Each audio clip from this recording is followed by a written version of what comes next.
Reactivo limitante. Para entender el concepto de reactivo limitante, vamos a considerar el siguiente ejemplo. Supongamos que necesitamos preparar varios queques para ofrecerle a algunos invitados que tendremos en nuestra casa. Entonces procedemos a buscar una receta para un queque y nos encontramos con lo siguiente. Para preparar un queque necesitamos, dice la receta, 2 barras de mantequilla. Necesitamos también una taza de azúcar. También necesitamos 2 tazas de harina. Además, vamos a necesitar 3 huevos. Y por último, requerimos una taza de leche. Muy bien. Ya conociendo la receta, nos vamos para la cocina de nuestra casa para ver la cantidad de ingredientes que tenemos en nuestra cocina. Y nos damos cuenta de lo siguiente. En nuestra cocina tenemos 4 barras de mantequilla, tenemos 3 tazas de azúcar, tenemos además 8 tazas de harina, tenemos 24 huevos y nos damos cuenta también que tenemos 8 tazas de leche. Muy bien, aquí la pregunta es, con la cantidad de ingredientes que tenemos en nuestra casa, ¿cuántos queques podemos fabricar? Muy bien, si ustedes pusieron atención a las cantidades de ingredientes, se darán cuenta que el ingrediente que define el número de queques que podemos hacer es la mantequilla. Y de acuerdo a la receta, entonces, como máximo, podemos preparar 2 queques. Entonces, 2 queques es el máximo de queques que podemos preparar con los ingredientes que tenemos en nuestra casa. Y esto ocurre porque la mantequilla va a ser el ingrediente que se va a acabar primero. Solo tenemos 4 barras de mantequilla, por lo tanto, solo podemos preparar 2 queques. No importa que tengamos un exceso de los otros ingredientes. En el momento en que uno de los ingredientes se acabe, ya no podremos fabricar más queques. Perfecto. Entendido esto, podemos decir entonces que la mantequilla es el ingrediente que se nos va a acabar. Y por eso en esta fotografía, las fotografías de mantequilla están tachadas. Eso quiere decir que la mantequilla se va a agotar cuando preparemos los 2 queques.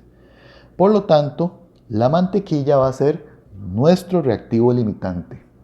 Es decir, es el ingrediente que va a limitar la cantidad de queques que podemos hacer. Y al resto de los ingredientes, dígase al azúcar, a la harina, a los huevos o a la leche, le vamos a llamar reactivos en exceso, como se muestra aquí en la parte izquierda de la pantalla. Muy bien. Dijimos entonces que la mantequilla se iba a agotar.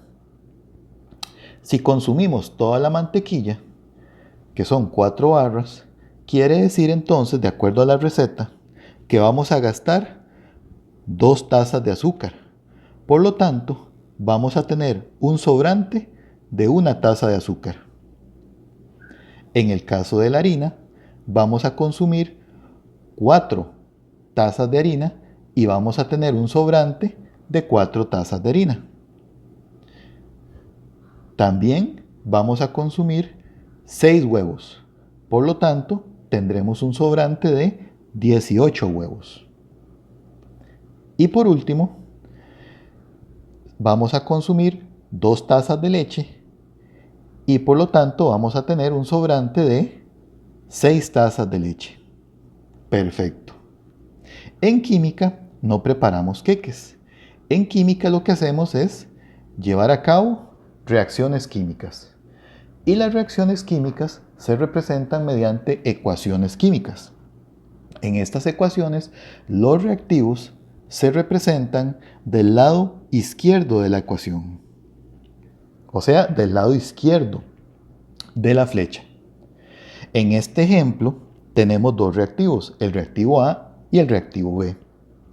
Estos reactivos reaccionan entre ellos y forman los productos.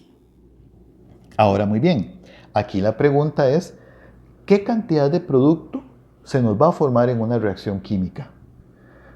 O dicho con otras palabras, una vez que la reacción ocurre, ¿durante cuánto tiempo va a seguir ocurriendo? Entonces, la respuesta es que eso dependerá de la cantidad que tengamos de los reactivos A y B. En el momento en que uno de los reactivos se agote, se acabe, entonces ahí termina la reacción química. Supongamos que en este ejemplo el reactivo que se va a agotar es el reactivo A, es decir, es el reactivo que se va a acabar primero. Si el reactivo A se acaba primero, entonces al reactivo A le vamos a llamar reactivo limitante y lo vamos a representar con esas letras RL, reactivo limitante. Y al reactivo B le vamos a llamar reactivo en exceso, suponiendo ahora que va a haber un sobrante del reactivo B. Entonces al reactivo B le llamamos reactivo en exceso y lo representamos con las letras RE. Muy bien. Dicho esto, entonces en esta sección tenemos que aprender los siguientes 6 puntos. Primero, lo primero que tenemos que hacer es aprender a identificar el reactivo limitante y el reactivo en exceso de una reacción química. Obviamente nos tienen que dar la reacción y las cantidades de los reactivos. Eso es lo primero que tenemos que aprender a identificar. Segundo, tenemos que aprender a calcular el sobrante del reactivo en exceso. Como tercer punto, vamos a aprender a calcular el rendimiento teórico de la reacción a partir del reactivo limitante. Como cuarto punto, vamos a aprender un concepto nuevo y es entender el concepto llamado rendimiento real de una reacción. Como quinto punto, vamos a calcular el rendimiento porcentual, también conocido como porcentaje de rendimiento de una reacción. Y por último, vamos a aprender a utilizar el porcentaje de rendimiento para hacer cálculos con las reacciones químicas.